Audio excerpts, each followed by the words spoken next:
Cybersecurity Ventures predicts that the global annual cost of software supply chain attacks to businesses will reach a staggering $138 billion USD by 2031, up from $60 billion in 2025 and $46 billion in 2023, based on 15% year-over-year growth.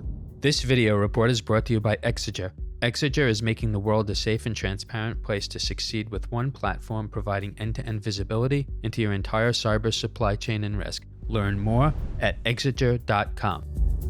Software supply chain attacks are on the rise both in terms of volume and frequency, driven by cybercriminals exploiting the digital connections between vendors, partners, and customers. Gartner predicts that by 2025, 45% of organizations worldwide will have experienced attacks on their software supply chains, a threefold increase from 2021.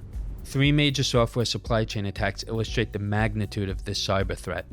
In May 2023, a ransomware gang called Clop began abusing a zero-day exploit of Progress Software's Move It Transfer enterprise file transfer tool.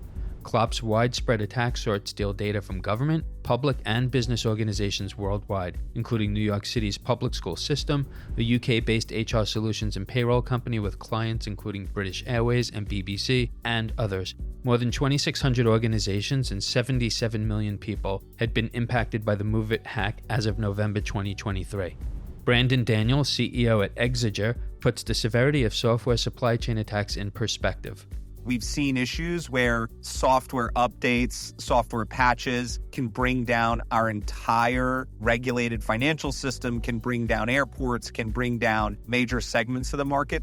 In June 2024, as many as 165 customers of cloud storage provider Snowflake had been compromised by a group that obtained login credentials through information-stealing malware, researchers from Mandiant, a Google-owned security firm, said. Live Nation confirmed that data from its Ticketmaster group stored on Snowflake had been stolen following a posting offering the sale of the full names, addresses, phone numbers, and partial credit card numbers for 560 million Ticketmaster customers.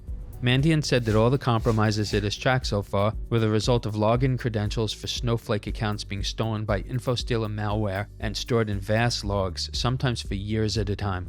As third parties take on more and more of our infrastructure and provide us more and more services and more software that's cloud native, we are going to be more and more dependent on infrastructure that we can't remediate, we can't mitigate issues in.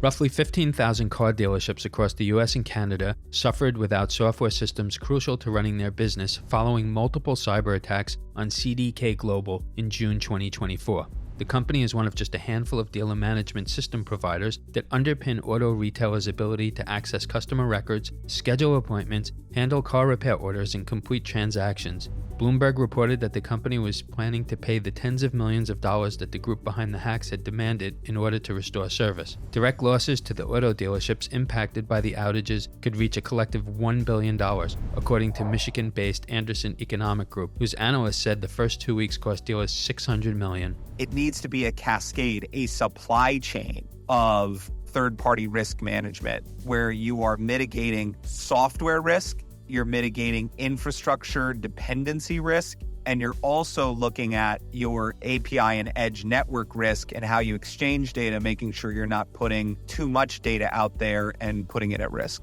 This video report is brought to you by Exiger. Exiger is revolutionizing the way corporations, government agencies, and banks navigate risk and compliance in their third-party supply chains and customers through its software and tech-enabled solutions.